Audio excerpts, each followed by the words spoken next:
सात संगत जी दुलारे बोलो धन निरंकार जी।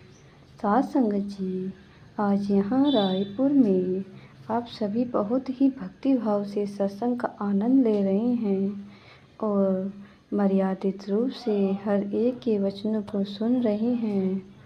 परमात्मा को हर समय ध्यान में रखते हुए कार्य ही भक्ति है। आपने सुधार के लिए हमने सारी बुरी आदतें को तज कर अच्छाई का रास्ता ही चुनना है। हर व्यक्ति में दिव्यता है और हर कोई दिव्यता से भरपूर है। क्या हम अपनी इस क्षमता का इस्तेमाल कर रहे हैं या नहीं कर रहे हैं? हर एक में इस निराकार का अंश होने के नाते हर किसी में देवी गुण हैं। तो क्या हम अपने गुणों को पूरी तरह से जी रहे हैं या हमने अच्छाइयों की बजाय बुराइयों को ही अपना लिया है? इस भौतिक ज़िंदगी में तो हर दिन कुछ न कुछ होता रहता है जो मन को भी अच्छा भी लगता है और कभी नहीं भी लगता।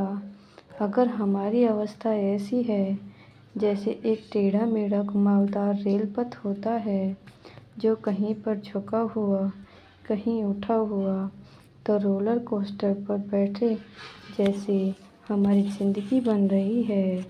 ये सब अनुभव तो हमें होंगे ही, पर इनका प्रभाव हमें मन और दिमाग में नहीं लेना। जब परमात्मा मिल गया है तो आनंद की अवस्था बनानी चाहिए, जो खुशी और दुख के भाव से ऊपर की अवस्था है। फिर संसार के उतार चढ़ाव हमारे मन पर असर नहीं करते। उदाहरण के तौर पर देखते हैं कि समुद्र कितना विशाल होता है। उसमें जल, जीव, मूंगे, मछलियाँ, लहरें इत्यादि बहुत कुछ हैं। जहाँ समुद्र उथला है वहीं हलचल होगी और जहाँ गहराई है वहाँ समुद्र बहुत ही शांत होता है। एक शायर ने भी कहा है कि कह रहा है शोर दरिया से समुद्र का सुकून, कह रहा है शोर दरिया से समुद्र का सुकून, जिसमें जितना जर्फ है उतना ही वो खामोश है, जिसमें जितना जर्फ है उतना ही वो खामोश है। शायर की नज़र उसकी सोच बताती है कि समुद्र में जहाँ शांति दिखती है, समुद्र का वो हिस्सा पानी से पूरा भरा हुआ है और बहुत गहरा है।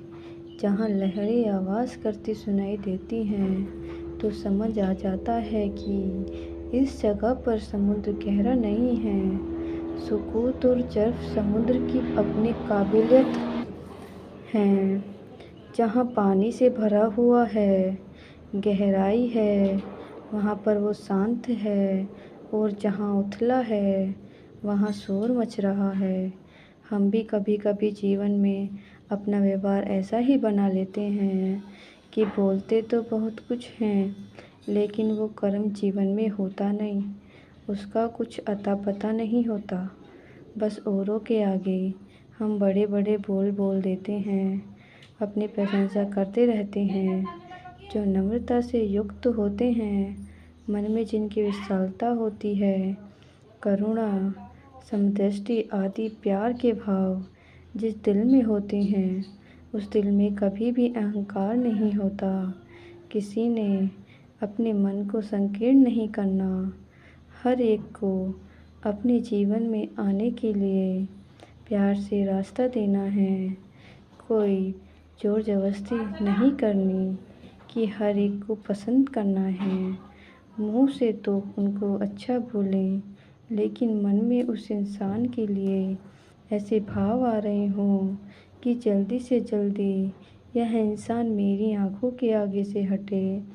अगर हम ऐसा सोच रहे हैं तो वो प्यार नहीं है, सिर्फ एक फॉर्मेलिटी है कि हम किसी से मिल रहे हैं। जो रटे रटाए कुछ सेंटेंस होते हैं कि ठीक हो, घर में सब ठीक हैं, इस तरह की बातें बस फॉर्मेलिटी के लिए ही हम कह रहे होते हैं। संसार में आए हैं तो औपचारिकता से निभाते तो नहीं आए हैं। हर किसी से सच्चे दिल से प्यार करने आए हैं। एक सच्चा इंसान बनने आए हैं। यह कोई ऐसा कार्य भी नहीं है जिसके लिए बहुत जोर लगाना है। यह बहुत ही सहज है, जैसे नहीं नदी सहजता से जहाँ ढलान होती है उसकी तरफ जाती है। अगर हम एक रॉकेट को देखें, आग लगते ही वह रॉकेट ऊपर की ओर जाता है और कार्य जैसे करना है उसी तरह कुदरत के नियम अनुसार वैसे वैसे ही हम फॉलो करते हैं। वैसे ही हमारे अंदर एक मानव है तो मानवीय गुण भी सहज ही होनी चाहिए। यह सिखलाई सिर्फ ऊपर ऊपर की नहीं है। जब हम इस परमात्मा से जुड़ जाते हैं तो उस समय ये सारी खूबियाँ सहज रूप से आ जाती हैं। इस बिना प्रयास के ही हो जाता है। यहाँ हमारे अंदर सहजता होती है, वहाँ स्थिरता भी होती है। जब स्थिरता होती है तो फिर हम डगमगाते नहीं हैं। एक दर्शक की तरह ज़िंदगी को बिताते हैं। मन सत्संग में लगता है कि संतों के वचन सुने, उनकी बातें मन में बिठाएं।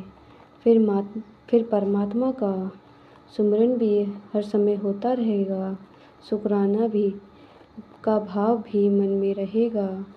यह बात समझ में आ जाती है कि सारी दुनिया क्षणभंगुर है, पर परमात्मा सदैव के लिए है।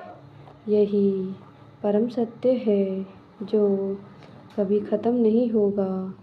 बाकी तो कोई भी ऐसी चीज़ नहीं है जो ख़त्म नहीं होगी। सबका एक समय है, चाहे हमारी ज़िंदगी है, चाहे ग्रह हैं, सूर्य है या जो कुछ भी हम देखते हैं, सब ने एक न एक दिन ख़त्म होना है। यह परमात्मा ही सारी सृष्टि की रचना से पहले था। सब खत्म होने के बाद भी यही रहेगा।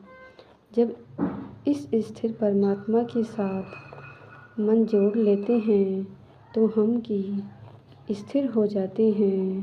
साथ संगत जी, धन निरंकार जी।